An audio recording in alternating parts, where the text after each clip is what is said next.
नारायणं नमस्कृत्यं नरं चैव नरोत्तमं देवीं सरस्वतीं व्यासं ततो जयमुदीरयेत्। ब्रह्मानन्दं परमसुखदं केवलं ज्ञानमूर्तिं द्वन्द्वातीतं गगनसदृशं तत्त्वमस्यादिलक्ष्यम् एकं नित्यमिमलमचलं सर्वदेशाक्षभूतं भावातीतं त्रिगुणरहितं सद्गुरुं तं नमामि। शान्ताकारं भुजगशयनं पद्मनाभं सुरेशं विश्वाधारो गगनसदृशं मेघवर्णं शुभांगं लक्ष्मीकान्तं कमलनयनं योगिवेद्यानगम्यं वन्दे विष्णु भवभयहरं सर्वलोकैकनाथं समचरण सरोज सान्द्रनीलाम्बुदाभं जगन्निहितपाणिं मण्डनं मण्डनानां तरुणतुलसीमालां कन्दरं कञ्जनेत्रं सदैदौलहासं विठ्ठलं चिन्तयामि। कलावज्ञजीवोद्धरतावतारं कलङ्काङ्कतेजोदिकामोदिवक्त्रं खलानिशवादापनुर्दाहदक्षं समाधिस्थमूर्तिं भज ज्ञानदेवं मनोजवं मारुततुल्यवेगं जितेन्द्रियं बुद्धिमतां वरिष्ठं वातात्मजं वानरयुतमुख्यं श्रीरामदूतं शरणं प्रपद्ये।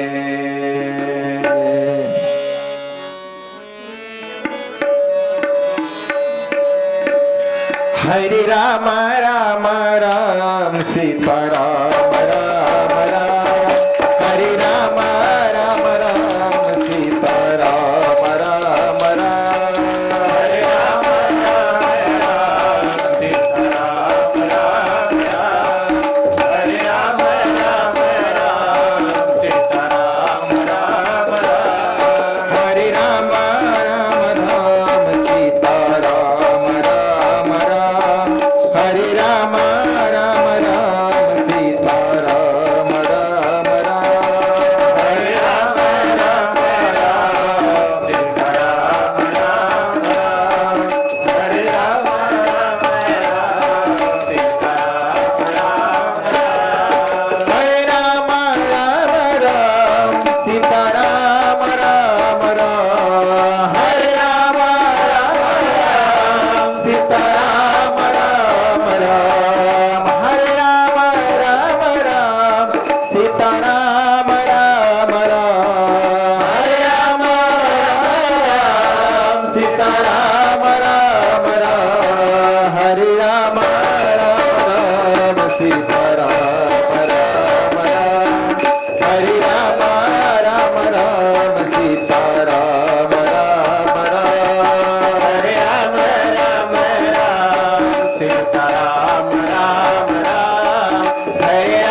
श्री राष्ट्रसंत सद्गुरू जनार्दन स्वामी गुरु माऊली बाबाजींच्या कृपा आशीर्वादानं, परम श्रद्धे योगीराज स्वामी माधवगिरी बाबा यांच्या कृपा आशीर्वादानं आपल्या पुण्य पावन नगरीमध्ये श्री क्षेत्र भातोडी या ठिकाणी भगवान पंढरीनाथांच्या, भगवान मारुतीरायांच्या पवित्र दरबारामध्ये प्रतिमासिक आपला प्रति साप्ताहिक म्हणजे दर आठवड्याच्या हनुमान चालीसा पाठ व महिन्याला या ठिकाणी सुंदर असं महाप्रसाद व त्यानिमित्त सत्संग, प्रवचन, भजन असा सुंदर असा कार्यक्रम आपण समस्त गावकरी मंडळी भातोडी, विशेष म्हणजे तरुण भक्त मंडळ यांनी सुंदर असा हा कार्यक्रम या ठिकाणी नियोजित केला।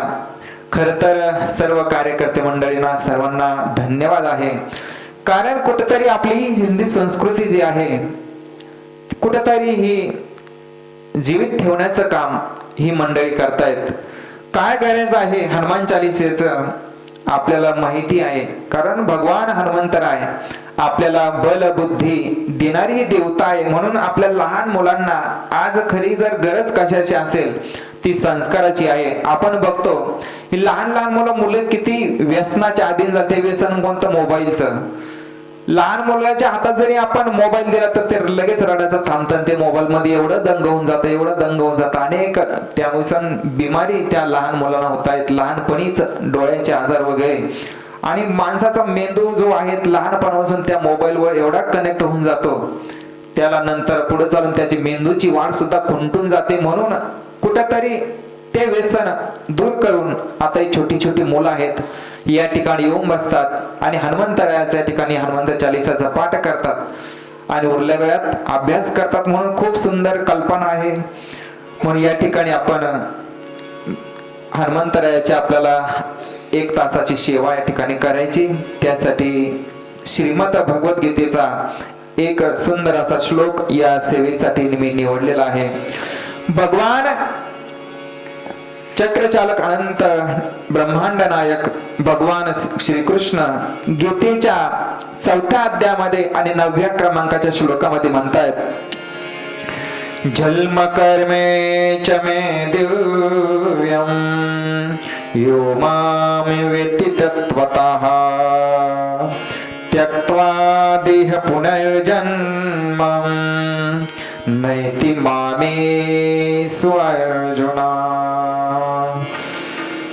भगवान सांगतायत, जन्म कर्मेच मे दिव्यम यो मां वेत्ति तत्त्वतः त्यक्त्वा देह पुनर्जन्मं नैति मामेति अर्जुना। हे अर्जुना, माझं जन्म आणि कर्म हे कसं आहे? दिव्य आहे। यावर भाष्य करताना ज्ञानेश्वर माऊली सांगतायत, माझे अजत्व जन्मने अक्रियताची कर्म करणे हे अविकार तो जाणे तो परम मुक्त। हा श्लोक निवडण्याचं कारण म्हणजे आपल्याला आपल्या नियोजित वेळेमध्ये भगवान मारुतीरायांचं सुंदर असं चरित्र आपल्याला बघायचंय। या पृथ्वीवरती 3 जण अवतार घेतात। एक वर्ग असा आहे त्याला आणावं लागतं, दुसरा वर्ग आहे तो येत असतो आणि तिसरा जो वर्ग आहे त्याला यावंच लागतं। ज्याला आणावं लागतं तो ईश्वर आहे। तो केव्हा येतो? जब जब होई धर्म की हानि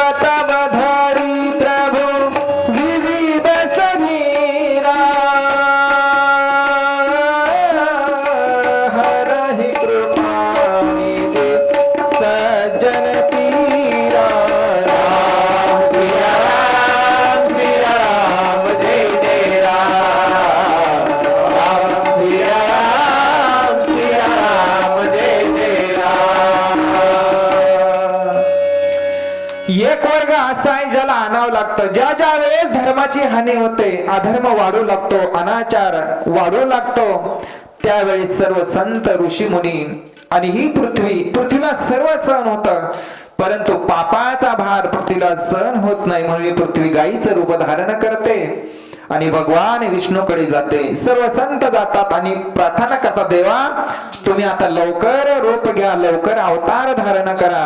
आणि मग त्यावेळेस भगवान येत असतो. येतो का त्याला आणावं लागतं? आणावं लागतं. दुसरा वर्ग असा आहे ज्याला यावंच लागतं. ज्याला यावंच लागतं ते कोण? तुम्ही आम्ही सर्व जीव.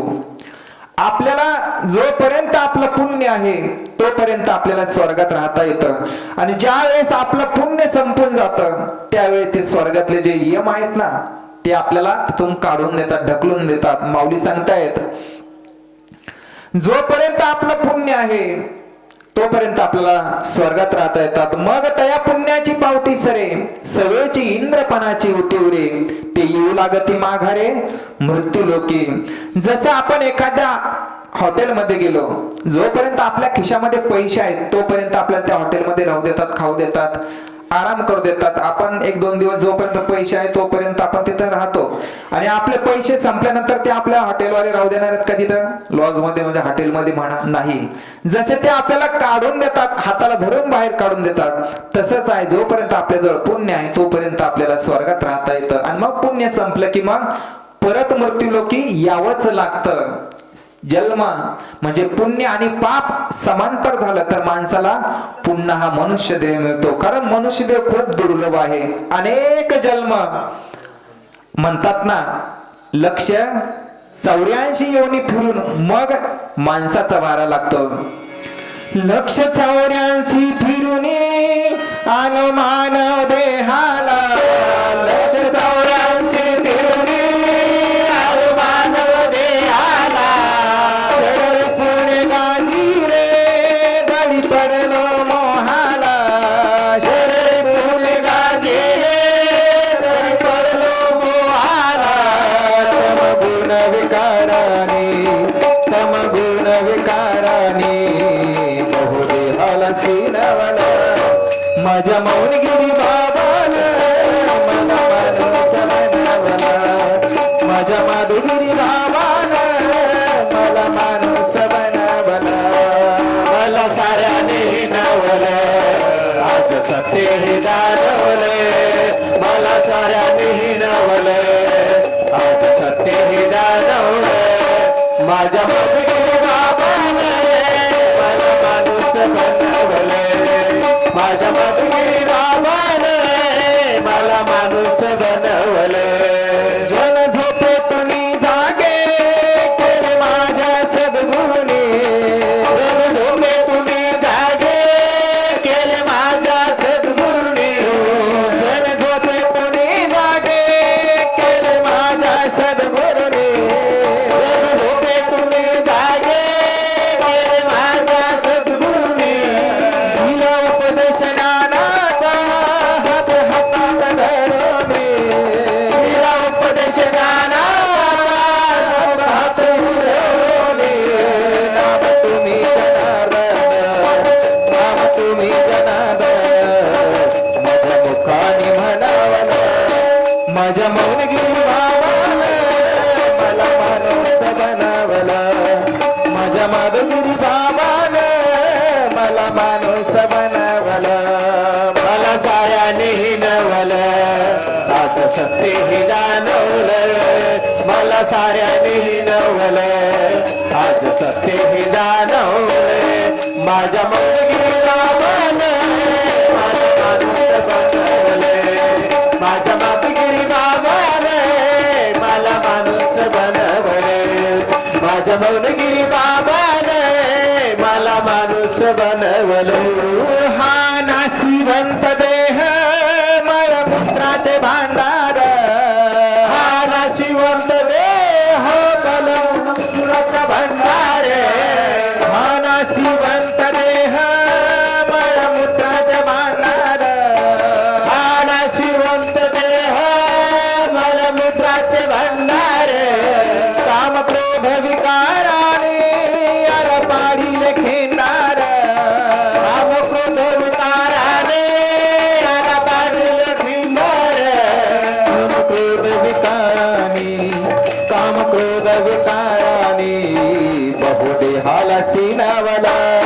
माझ्या मौनगिरी बाबानं मला माणूस बनवलं, माझ्या माधुगिरी बाबानं मला माणूस बनवलं, मला साऱ्याने हिनवलं, आज सत्य हे जाणवलं, मला साऱ्याने हिनवलं, आज सत्य हे जाणवलं, माझ्या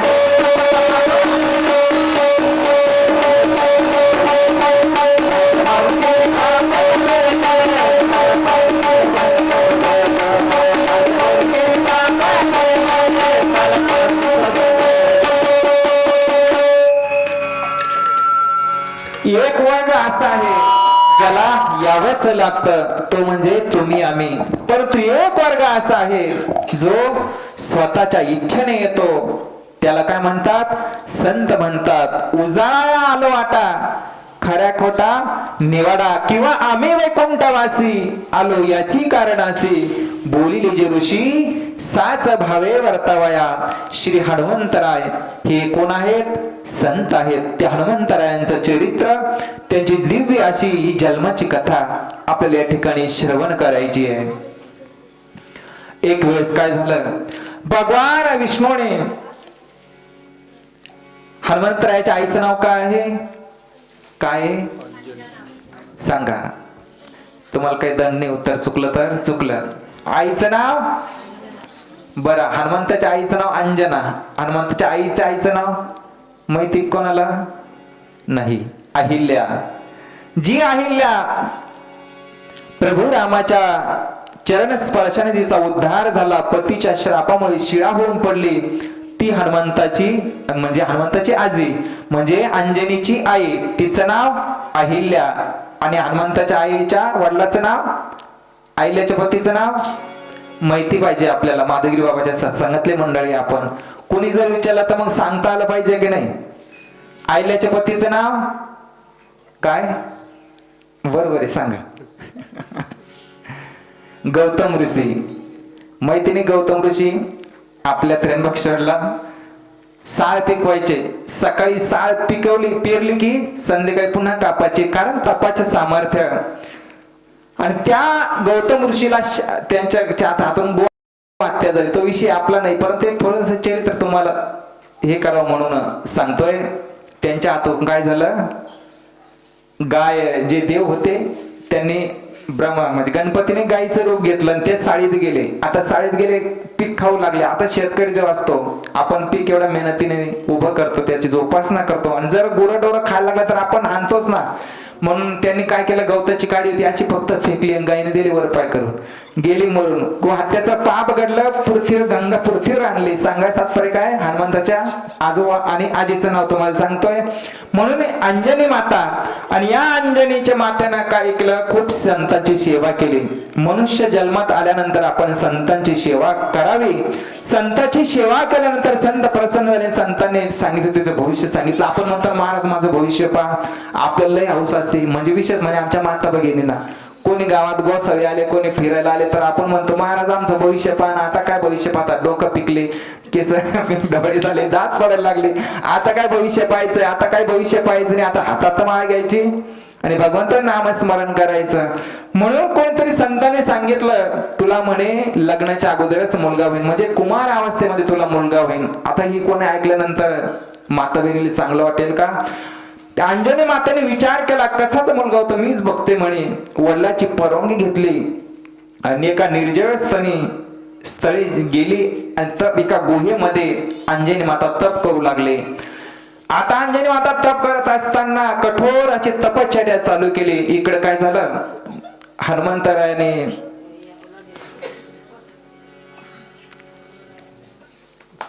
मुलांनो काय झालं तुम्हाला? त्यांचं बरोबर आहे, समोर एकच बाब दिसतोय, अजून बदलतच काय नाही, एकच चित्र दिसते, अजून आरोपीच कस काय येत नाही, असेच म्हणायचं. भगवान विष्णूने किती अवतार घेतले? 24 अवतार घेतले. कोणी 24 मानतं, कोणी 10 अवतार मानतं. पण प्रत्येक अवतारामध्ये भगवान विष्णूने जे जे अवतार घेतले ते अवतार भगवान शंकराने बघितले. पण तो एक असा अवतार होता, तो अवतार भगवान शंकराने बघितला नाही. तो अवतार कोणता? मोहिनी अवतार. तो केव्हा घेतला होता मोहिनी अवतार? ज्यावेळेस समुद्र मंथन चालू होतं, समुद्रातून अमृत बाहेर आलं आणि ते अमृत देवतांना वाटायचं होतं आणि राक्षसाला काय वाटायचं होतं? मदिरा म्हणजे दारू वाटायची होती. मदिरा कोण पितं? दारू कोण पितं? राक्षस पितात. आपले इथले नाही, आपले सर्व चांगले हनुमान चालिसाचा पाठ करतात. म्हणून ते अमृत देवतांना वाटायचं होतं, मदिरा दारू ते राक्षसांना वाटायची होती. मग कोण वाटेल? म्हणून भगवान विष्णूने सुंदर असा रूप घेतलं, ते म्हणजे मोहिनी अवतार. मोहिनी अवतार भगवान दिसायला सुंदर आहे. कसे सुंदर आहेत? किती सुंदर आहे?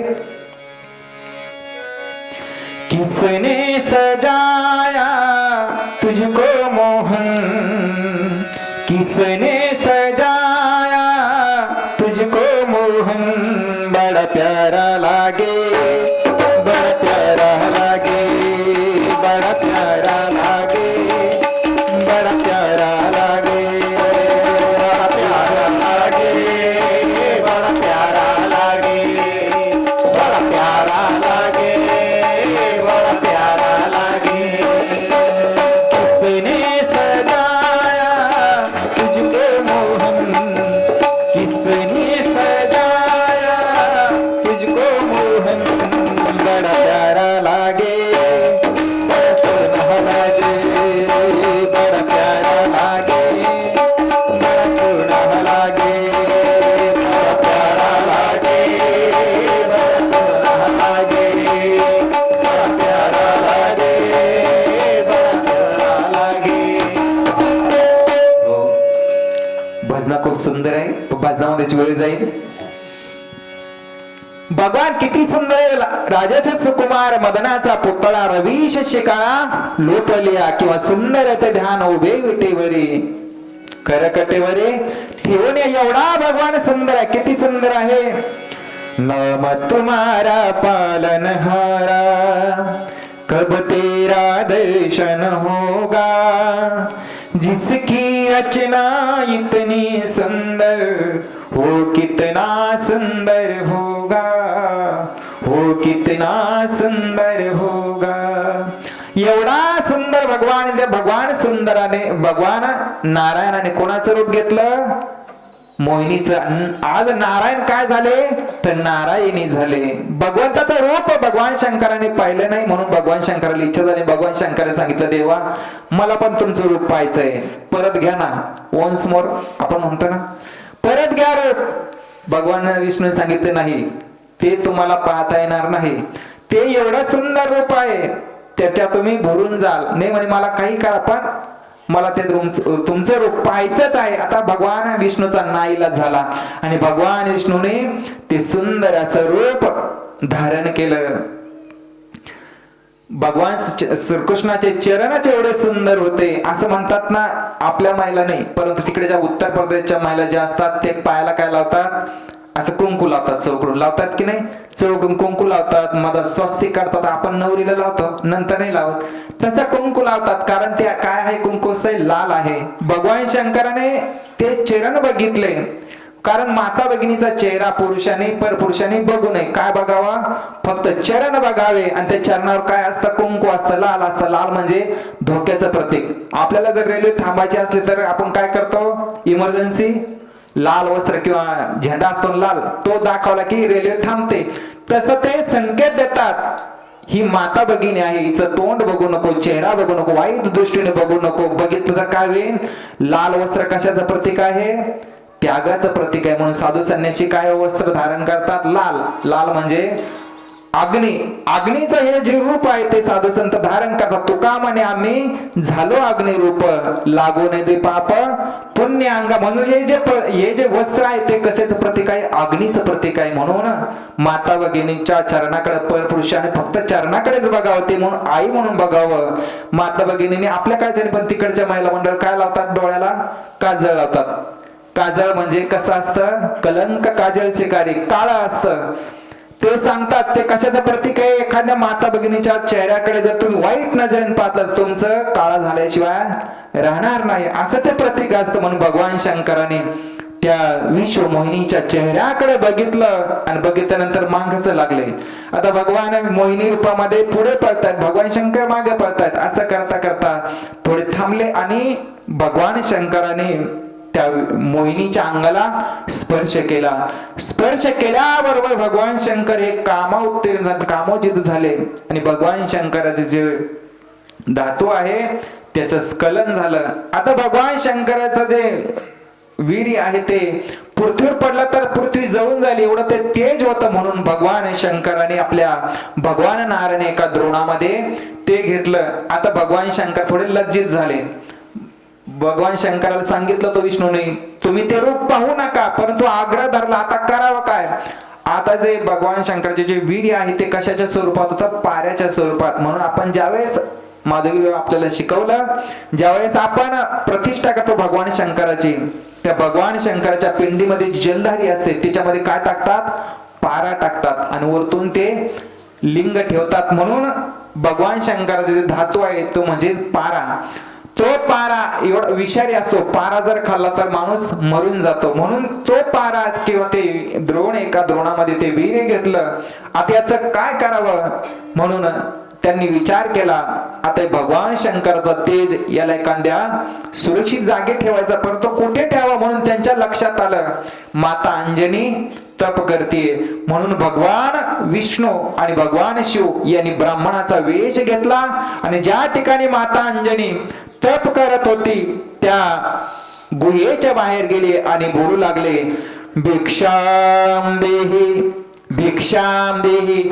असं 2 वेळेस म्हटलं. ती अंजनी बाहेर आली, काही कंदमुळं फळ होते ते घेतले आणि सांगितलं, महाराज ही भिक्षा घ्या, परंतु मी तुमचा चेहरा बघणार नाही, कारण मी जीवनात संकल्प केलाय परपुरुषाचं तोंड बघणार नाही. बर ठीक आहे म्हटलंय, आम्हाला फळ आम्ही घेतोय, परंतु संन्याशाने भिक्षा कोणाच्या घरची घ्यावी, तो अजून गुरु केला का. अंजनी माता म्हणाली, नाही मी अजून गुरु केला नाही. मग भगवान विष्णूने सांगितलं, तू जर अजून गुरु केला नाही तर तुझ्या हातची भिक्षा आम्ही घेणार नाही. तुला अगोदर काय करावं लागेल, गुरु करावं लागेल. मग कोण आहे गुरु, मीच तुझा गुरु होतो म्हणे. भगवान कोण आहेत, कृष्ण मोंदे जगत गुरु. भगवान कृष्ण जगाचे गुरु आहेत. म्हणून भगवान श्रीकृष्णाने म्हणजे विष्णूने माता अंजनीच्या तो गुरु मंत्रात कानामध्ये दिला. आता हा प्रसाद द्यायचा म्हणून कोणाचं स्मरण केलं, पवन देवाचं. पवन देवाचं स्मरण केलं. पवन देव हजर झाले. पवन देवाने ते भगवान शंकराचा तो धातू आहे तो हातल्या द्रोण आपल्या हातामध्ये घेताना अंजनी मातेच्या कानाच्या द्वारे गर्भामध्ये स्थापित केला. आता इथं शंकर सुवन केशरी नंदन पवनसुत हनुमान. आता पवन देवाने ते स्थापित केल्यामुळं भगवान मारुतीचे वडील कोण झाले, पवनसुत किंवा पवनदेव. आणि भगवान मारुतीराय कोणाच्या तेजापासून उत्पन्न झाले, महादेवाच्या. आता तेजापासून उत्पन्न म्हणजे गर्भ वाढू लागला. तिसऱ्या दिवशी मग माता अंजनीचा जो विवाह आहे तो वानराचे मुख्य असणारे केशरी महाराज या केशरी बरोबर विवाह झाला.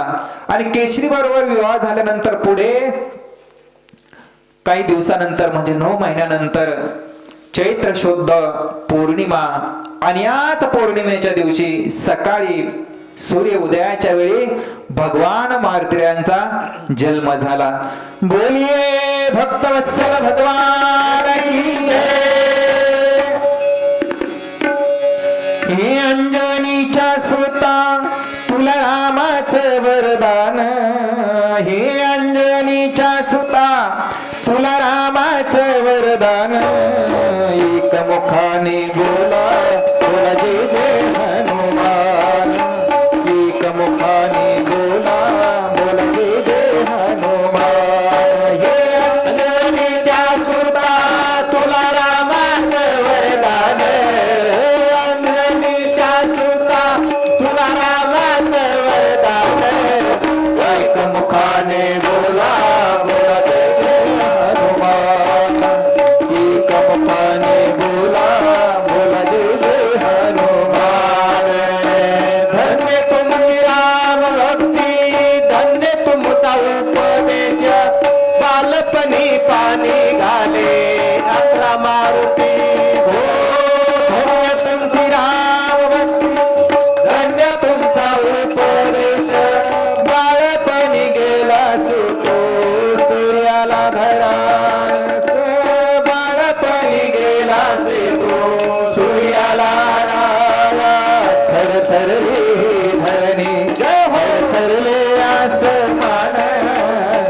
थरथरले धरणी थरथरले आस.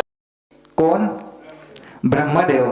ब्रह्मदेवाकडे गेले, सांगितलं पप्पा ऐका ना, मी कामाला जिंकलं. तो म्हणे नाऱ्या मला सांगितलं परंतु हे तो भगवान शंकराला सांगू नको.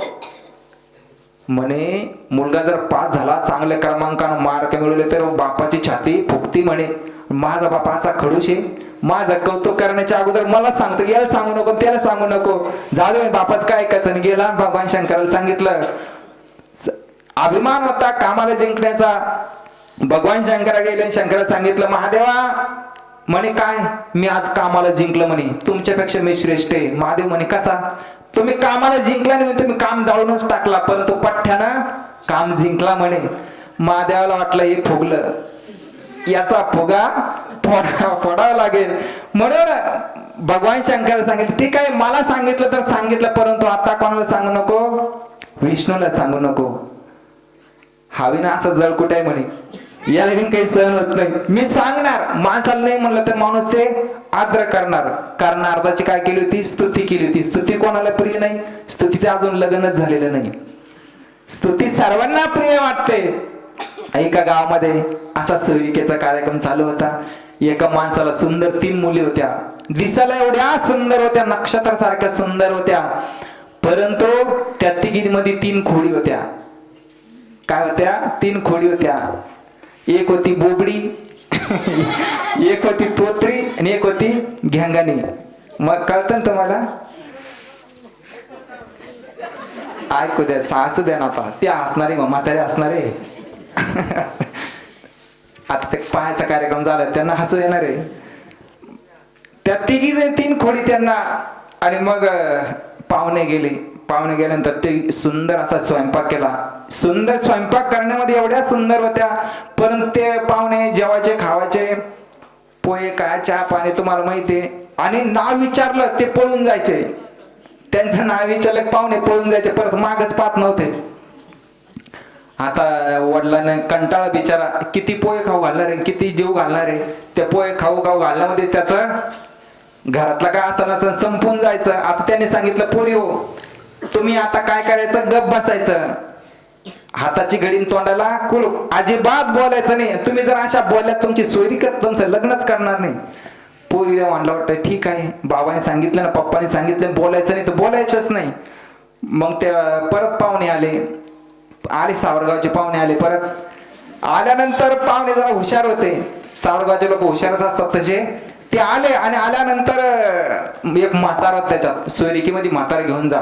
आता पोरच निघते मोटरसायकलवर, परंतु म्हातारा घेऊन जा. म्हाताऱ्याला सर्व माहित राहतं, म्हाताऱ्याला खोडीचं राहतं.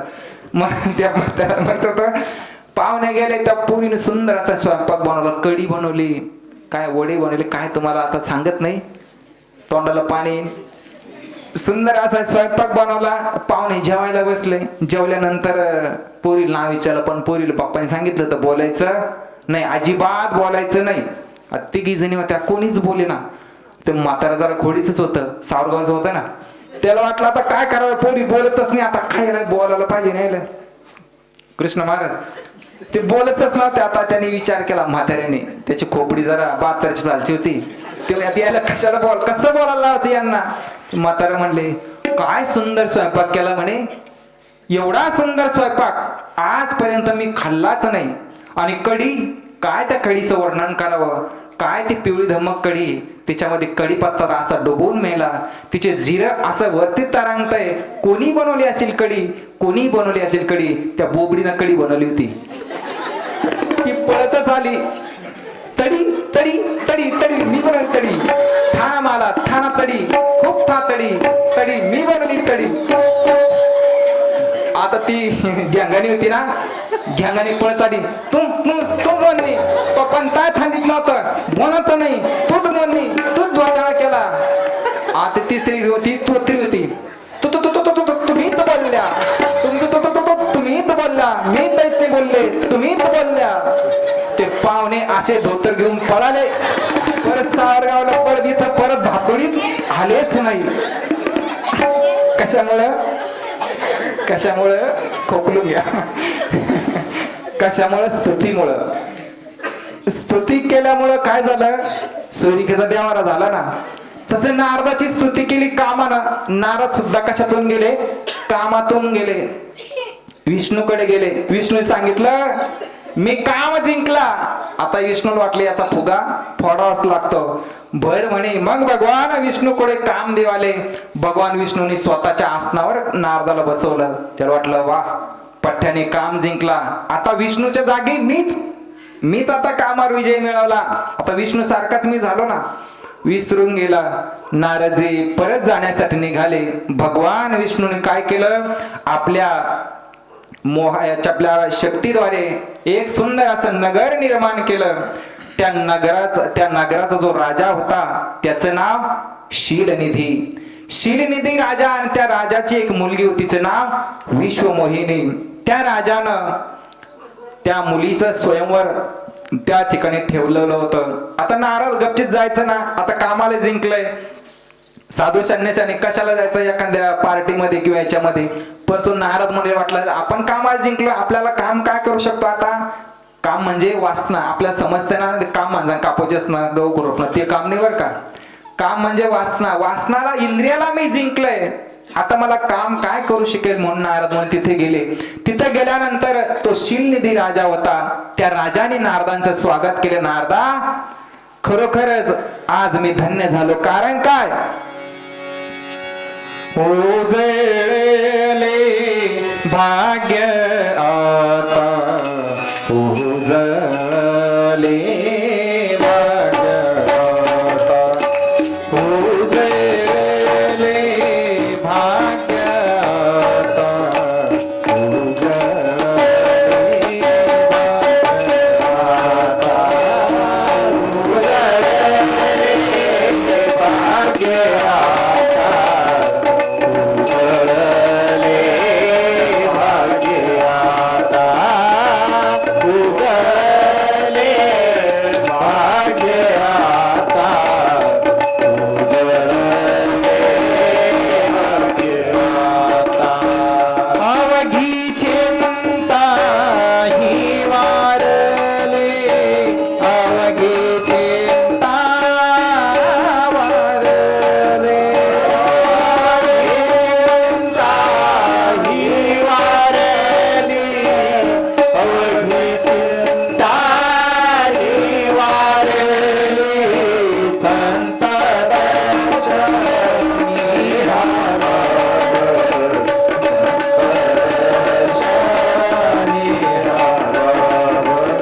दर्शनाचा अनंत जन्मीचा शीन गेला. धन्य काळ संत भेटी.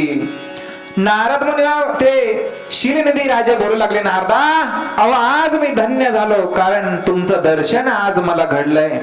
परंतु मी आलात, खरोखर मी आणि माझी मुलगी भाग्यवान आहे. माझ्या मुलीचा स्वयंवर या ठिकाणी ठरलेला आहे. मला असं वाटतंय माझ्या मुलीला तुम्ही आशीर्वाद द्यावा आणि माझ्या मुलीचं जे भविष्य आहे तुम्ही बघावं.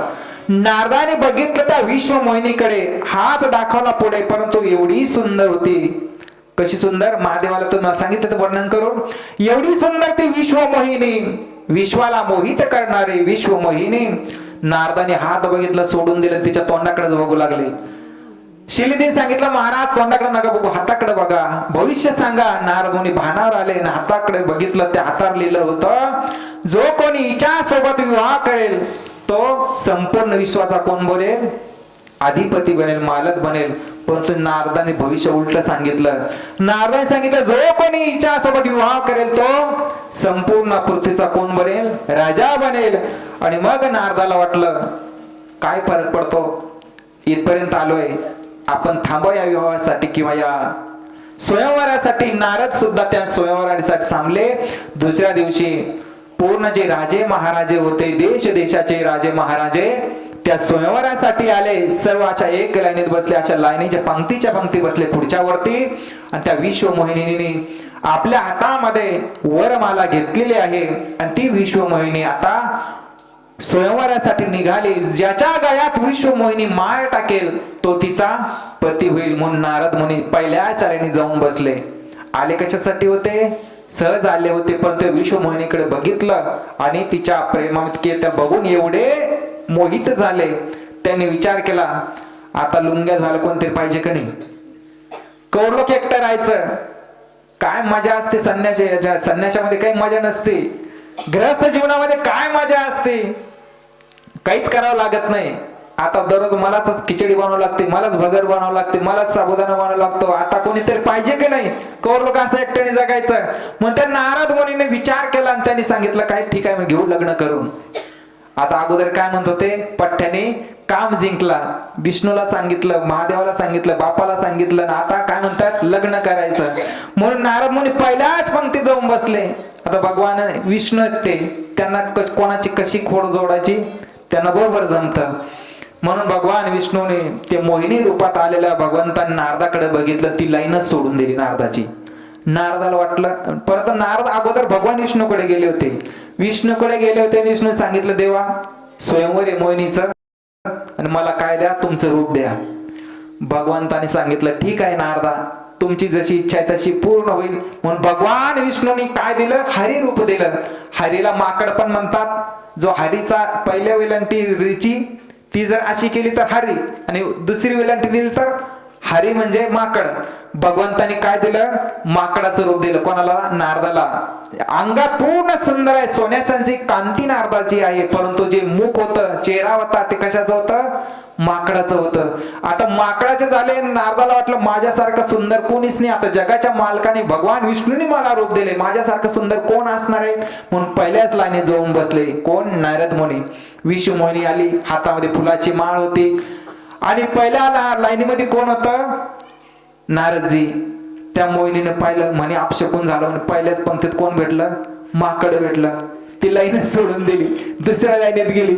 नारदाच्या जवळ दोन गण शिव भगवान शंकराने पाठवले, जा म्हणे याच्यावर लक्ष ठेवा, हा काय काय करतो, लयच मिरुराला म्हणे, हा काम जिंकला, जा म्हणे याच्यावर. आपण त्याला काय म्हणतो, गुप्तहेर नाही का, गुप्तहेर पाठवले. दोघ जण शिवगण होते ते इकडून एक जण बसला आणि इकडून एक जण बसलं. नारदाने म्हणाले वा महाराज, तुमच्यासारखं सुंदर या सभेत कोणीच नाही.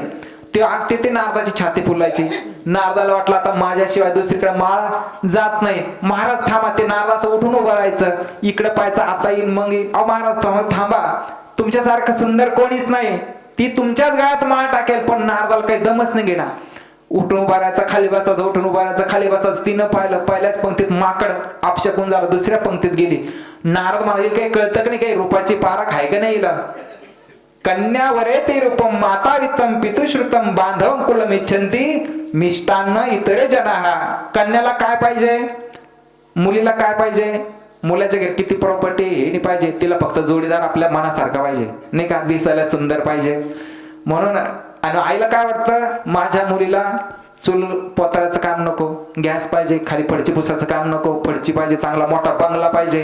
वडिलाला वाटतं माझा जावाई होणारा कसा पाहिजे, ज्ञानू कसा पाहिजे, नोकऱ्याला पाहिजे. आणि पण ते जे भाऊ असतो त्याला काय वाटतं, माझ्या जो दाजी आहे त्याची समाजामध्ये प्रतिष्ठा पाहिजे. पण जे वराड मंडळ येतं ना त्याला काय पाहिजे, वरडीला हा जेवण बरोबर आहे मुलावर, त्याला काही गरज नाही. ते माकड, तिला माकड मिळव का त्याच्या झोपडी असं, त्याला काही गरज, वराडाला काही गरज नाही. त्याला फक्त बेत चांगला पाहिजे, जिलेबी, गुलाबजाम, बासुंदी हे जे असलं तर वराड खुश. म्हणजे प्रत्येकाची आवड वेगळी. तर त्या विश्व महिला वाटलं आपशकून भेटलं. नारद मुनी असे उठून उभे राहायचे आणि ती गेली आणि कोणाच्या गळ्यात माळ टाकली, भगवान विष्णूच्या. भगवान विष्णू शेवटच्या पंक्तीत बसले होते लाईनीमध्ये. ती गेली आणि ती वरमाळा होती भगवान विष्णूच्या गळ्याला घातली आणि ते त्या विषमोयाला घेऊन भगवान विष्णू निघून गेले. आता नारद मुनी चांगले क्रोधित झाले. ते जरशी गण होते ना ते म्हणे, महाराज अहो तुमच्यासारखं सुंदर कोणी हसू लागले म्हणे, एकदा तोंडच्या आरशात बघा म्हणे, तुमचा चेहरा आरशात बघा. नारदाला अजून राग आला होता. आता राग आल्यानंतर कोणी असं आगीत तेल ओतल्यावर काही शांत होणार की भडकणार आहे. नारदाने आणखी क्रोधित झाले. त्यांनी सांगितलं, अरे मला माझा चेहरा दाखवता जा, तुम्ही कोण व्हाल, राक्षस व्हाल. म्हणून कोणाला शाप दिला, जे दोन गण होते त्यांना शाप दिला. नारद मुनी गेले. गेल्यानंतर सरोवरात बघितलं, त्या पाण्यामध्ये बघितलं तर पाण्यामध्ये नारदांना त्यांचा चेहरा कसा दिसला, माकडाचा दिसला. माकडाचा चेहरा दिसल्यानंतर नारद मुनी एवढे खवळलेले होते. आता येऊ दे म्हणते विष्णूला. भगवान विष्णू रथामध्ये, एकीकडून रुक्मिणी, एकीकडून कोण आहेत, विश्वमोहिनी, एकडून लक्ष्मी, एकडून विश्वमोहिनी घेऊन भगवान विष्णू नारदाजवळूनच गेले. नारदाला पाहिलं, रथ थांबवला. आता काही गरज होती का, पण ते विष्णूच ते. नारद म्हणे, काय चाललं नारदा? अरे म्हणे, मला म्हणे काय चाललं विचारतो. अरे कधीच्या नावात तुला काय कमी होत्या का म्हणे, 16,108 होत्या तुला, आणखीन 1,008 आणि 1 करून घेतली म्हणे. आणखीन मला एवढी दिली काय बघितलं असतं, मला वरतून विचारतो. जा, जसा मी पत्नीसाठी, पत्नीच्या विरहामध्ये मी आज तडफडतोय ना, तसंच तू सुद्धा पत्नीच्या विरहामध्ये तू तडफडशील. तुझी बायको सुद्धा रावण चोरून नेईल. म्हणून राम जन्मामध्ये सीताला कोणी चोरून नेलं, रावणाने चोरून नेलं. आणि तुला सहकार्य कोण करण, माकडच तुला सहकार्य करण म्हणे. माकड तुला मला कथा सांगायची, कुठून सांगायची होती, हनुमंताला माकडाचा का रूप मिळाला ती कथा तुम्हाला सांगायची. तुम्ही सर्व ते विसरून गेला, इथूनच तुम्ही सुरू झाला. परंतु तुम्हाला मी परत तिथे नेतोय हनुमंताजवळ. ते दोन गण होते ना, ते कोण होते, जय आणि विजय. हे दोन गण होते, त्यांना काय मिळालं, माकडाचं रूप मिळालं. भगवान शंकराला विचार केला, मला सुद्धा माझ्या प्रभू श्री रामचंद्राच्या लीलेमध्ये मला सहभागी व्हायचंय, मला सुद्धा जायचं. म्हणून म्हणजे भगवान शंकराने काय केलं, कोणाचं रूप घेतलं, हनुमंताचं रूप घेतलं. हनुमंत कोण आहेत, एकादश रुद्र आहे. तुका म्हणे रुद्रा वायू अंजनीच्या कुमारा. म्हणून भगवान शंकर निघाले कुठं, ते माकड बनण्यासाठी, हनुमंत बनण्यासाठी. पार्वती म्हणे, थांबा थांबा, मला पण तुमच्या सोबत यायचंय. भगवान शंकर म्हणले, अगं वेडे, मी का तिकडे हनीमूनला नाही चाललो, मी कुठे चाललो, माझ्या प्रभूच्या राम कार्यामध्ये रामाला सहकार्य करण्यासाठी मी चाललोय. तेव्हा पार्वती म्हणे, मला पण तुमच्या सोबत यायचंय. मी काय बनेल, तुमची शेपटी बनेल. म्हणून शेपटी कोण आहे, मारुत्रायाची शेपटी कोण आहे, माता पार्वती आहे. कारण पार्वती माता ही शक्ती आहे. आणि लंका कोणी जाळली, जाळी येणे लंका, धन्य धन्य म्हणे तुका, जी लंका जी आहे ती कोणी जाळी, माता पार्वतीने म्हणजे शेपटीने जाळी. असे भगवान मारुतीराय आहेत. मारुतीराय कसे आहेत, बुद्धिमता मोरिष्टम. या ठिकाणी आमचे लहान लहान बालक आहेत, आपण सर्वजण आहात. मारुतीरायांच्या या ठिकाणी भक्तिभावना आपण हनुमान चालीसाचा पाठ करतायत. भगवान मारुतीराय आपल्याला अशीच सद्बुद्धी विवेक देवो आणि जन्मजन्मे किंवा आपली अशीच प्रगती होत राहो. या ठिकाणी तुम्ही मला या ठिकाणी बोलवलं, भगवान मारुतीरायांचं थोडस सुंदरस चरित्र सांगण्याची सुसंधी दिली. काही चुकलं असेल तर माझ्या बुद्धीचा दोष, जे बरोबर असेल ते माधुगिरी बाबाच्या मुखातून ऐकलेलं ते तुमच्या समोर सांगितलं. या ठिकाणी थांबतो, माझ्या वाणीला पूर्ण विराम देतो. जय जनार्दन, जय जनार्दन. नारायण नारायण नारायण नारायण नारायण नारायण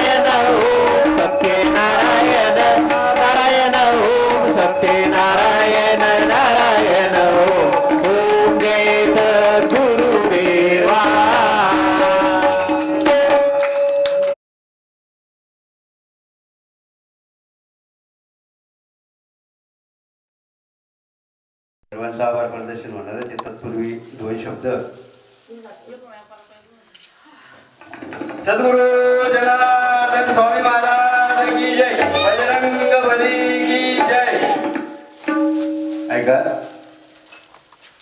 हा जो मुख्य उद्देश आहे, खरं म्हणजे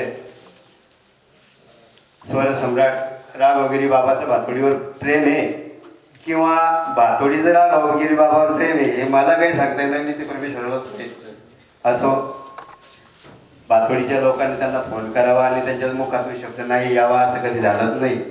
आणि तुम्हाला मी पहिल्यापासून सांगत असतो, संत जे येत असतात ते काय तर देण्यासाठी येत असतात, घेण्यासाठी नाही. तुम्ही म्हणसाल भातोडीतून खूप मोठ्या प्रकारची देणगी जाते, मला काहीच नाही हो, तो विषयच नाही. ते देण्यासाठी नाही येऊ राहिले तुमच्या भातोडीत, घेण्यासाठी नाही येऊ राहिले, देण्यासाठी येऊ राहिले, तुमच्या लक्षात नाही. त्यांनी आजच्या या हनुमान चालीसा या कार्यक्रमाच्या निमित्तानं श्रीमद भगवद्गीतेतील 4थ्या अध्यायातील 9वा श्लोक जरी घेतला, परंतु मुख्य उद्देश त्यांनी डोळ्यासमोर ठेवला. प्रस्ताविक हनुमंतरायाच्या जीवनाचं चरित्र त्यांनी आपल्यासमोर वर्णन केलं. तर त्यांच्या त्या वाणीला, स्वराला आणि अभ्यासाला तोड नाही. आपण त्यांना काय देऊ शकतो? धन्यवाद असं म्हणू शकत नाही, शुभेच्छा देतो असं म्हणता येणार नाही. कारण देतो म्हणल्यानंतर खूप मोठा अधिकार असतो. मीच एक फकीर आहे आणि एक भिकारी एका महान संताला काही देऊ शकत नसतो. तर त्यांच्यासाठी एकच करू शकतो, जीवानं फक्त देवाकडं जीवासाठी प्रार्थना करायची असते. आणि म्हणून त्यांच्याकडून असे कार्य घडो आणि त्यांच्या वाणीला परमेश्वर एवढं बळ देऊ की या कोवळ्या बालवयावर त्यांचा परिणाम हो. कारण या कोवळ्या कळ्या माझी लोपले रवींद्र ज्ञानेश शिवाजी या न्यायाप्रमाणे आजचे याच्यातच कोणी इंजिनियर आहे, कोणी छत्रपती शिवाजी महाराज आहे, कोणी स्वामी विवेकानंद आहे, कोणी डॉक्टर आहे. आणि म्हणून मला सांगायचं एकच की तुमच्या लक्षात नाही येऊ राहिलं तरुणाव अजून बी तुमची संख्या वाढलेली नाही. लक्षात घ्या.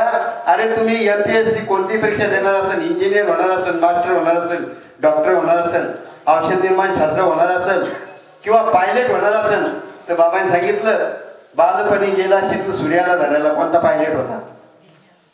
पूर्ण वर्ण सांगण्यापेक्षा हनुमंतराय असे होते की त्यांच्याकडे अशी कोणतीच नव्हती डिग्री की त्यांच्याकडे नव्हती. अष्टमहासिद्धी नवनिधीचे दाता, सर्व प्रकारचे मार्ग त्यांच्याकडे होते, सर्व प्रकारच्या डिग्र्या होत्या. आणि तुम्हाला जर कोणाला तरुणाला वाटत असेल की माझ्या जीवनात डिग्री प्राप्त झाली पाहिजे, तर 2 वर्ष या गोष्टीचा तुम्हाला काय करावं लागेल? वाट पाहावं लागेल आणि प्रॅक्टिस करावं लागेल. जर कोणी याच्यामध्ये जर कोणी MPSC, कोणी UPSC, कोणी पोलीस, कोणी आर्मी, कोणी डॉक्टर, कोणी इंजिनियर जर प्रयत्न करत असेल तर त्याच्यासाठी एकच करावं लागेल, त्याला एकच औषध जवळ ठेवावं लागेल की सतत हनुमान चालीसा त्यांना पाठन करावं लागेल. आणि मग 2 वर्षानंतर या आजच्या दिवसाचा त्याला अनुभव. परंतु जर 2 वर्ष तुमचे निघून गेले तर तुमच्या लक्षात तेव्हा आजचा शब्द येईल माझा, पण त्यावेळेस वेळ निघून गेले.